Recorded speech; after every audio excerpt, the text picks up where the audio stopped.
pesticides. So sometimes you will also see like some plants have been attacked, but then it's maybe one in a wide range. So and then eventually they kind of the pest will disappear because it will attack that one, and then going to the next plant it tastes different, and they don't like that. They just want to have like uniform feeding.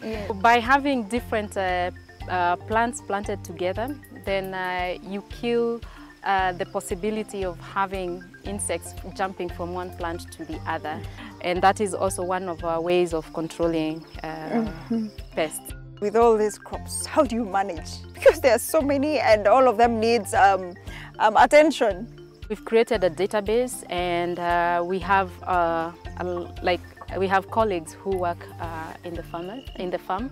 They know when to manage what, and then also we have seasonal, like we have seasons. So when it comes to planting, you know which season. We do a lot of observation, and really helps. So every season we have something to bring to the market. But now, what are the challenges involved in this? Given that this particular area is semi-arid, it must be very hectic. When you see this flourishing food forest, it has not always been like this. So we had to go 2.5 years of La Nina. So it was really, really difficult, also with the water. So for the 2 years, what are you doing with it? We had a lot of struggles with water because we didn't have water at that time. But at least because of the mulching and the kind of planting that we had chosen, trees were able to survive, although they had shed all their leaves. So water is a big challenge. And we see that also with our farmers, because we train farmers on Syntropic Agroforestry, so we have a training center here. We went ahead to incorporate community water level management in the entire area. So like water management is very integral to our trainings and also how we work with the community. We have several community water ponds around that we are digging all over. Oh yeah, it's more like giving back to the society. We've had contacts with the county government. There is some willingness to adopt this, but we want it to go even more further, because now you see Murang'a County has adopted the agroecology policy.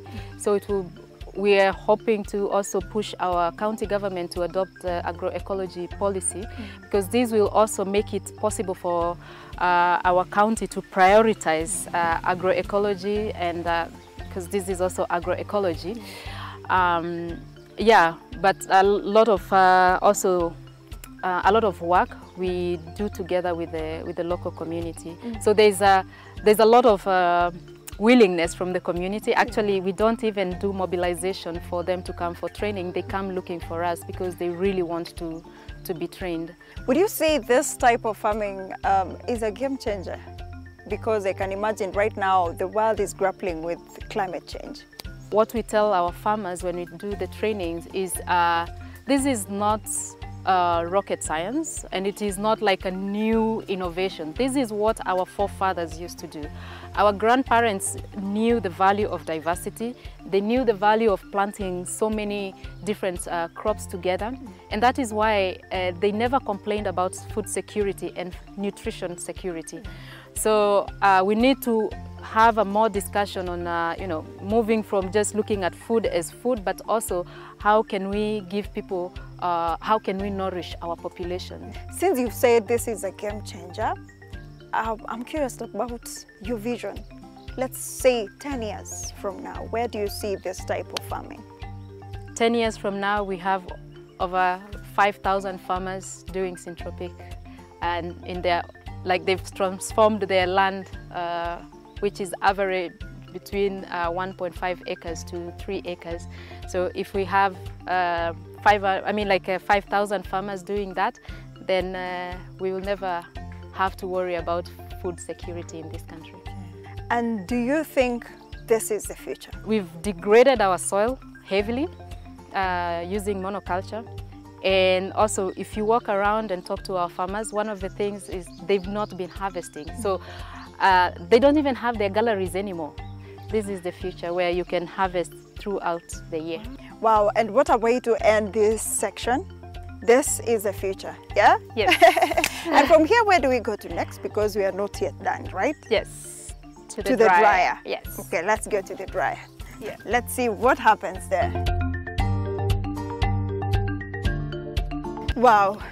With all these fruits and crops that are here, I'm really curious to know what has been dried right there at the solar dryer. Let's go see together.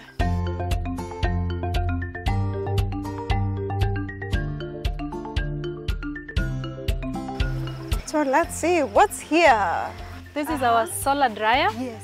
So what do we have here? So here we have African leafy vegetables. This is terere and hibiscus and lemongrass. So we had also other vegetables here, but they were taken out in the morning. So this is one of our value addition process. So we'll be drying a lot of herbs and vegetables. So soon you'll see our products in the supermarkets or somewhere in the market. Oh, we're looking forward to that. Yeah.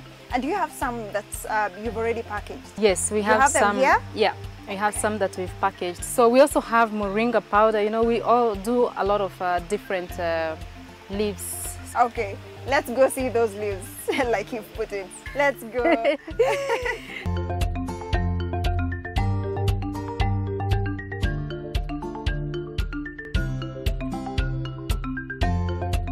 So what have you dried here? We have moringa powder, we have chili powder, we also have parsley, but also we've dried several fruits, like several different types of papayas. So we have 2 types of papayas. We are still in the also experimental stage where we are also trying to see how we can dry papayas to the best, to give us the best quality. And you're doing an amazing job, yeah? And even as we're concluding this, advice to someone who would like to venture into this.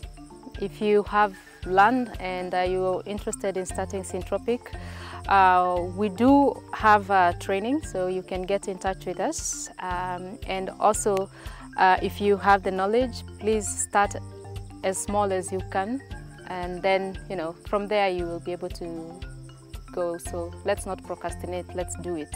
Wow. Yeah. Thank you so much for allowing us to come here and give us so much information. Thank you so much. Thank you for coming. Absolutely.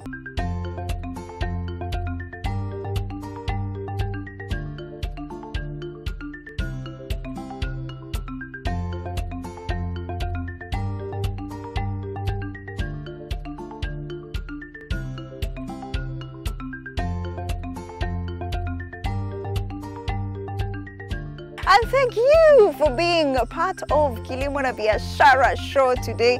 And what have you learned today? Because what I've really understood with this particular show, this is a regenerative approach. It's going to be one of the game changers in the agricultural sector because of its contribution into the community, how it's changing. Look at Makueni County. Makueni County is such a semi-arid area, but look at this.